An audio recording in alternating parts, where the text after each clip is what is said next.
penyelenggaraan Open Turnamen Kejuaraan Nasional Sepak Takraw Piala Panglima TNI dalam rangka meriahkan HUT TNI ke-79 tahun 2024 dapat berjalan dengan aman dan lancar.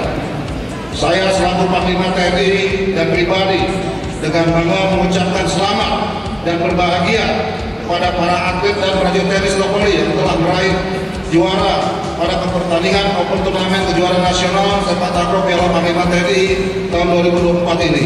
Saya ucapkan terima kasih dan penghargaan kepada Pangdam 14 Hasanuddin selaku koordinator penyelenggaraan Open Turnamen dan segenap panitia serta semua pihak atas dukungan dan partisipasinya sehingga kegiatan Open Turnamen Kejuaraan Nasional Sepak Takraw Piala Panglima TNI tahun 2024 dapat terlaksana dengan aman, tertib dan lancar.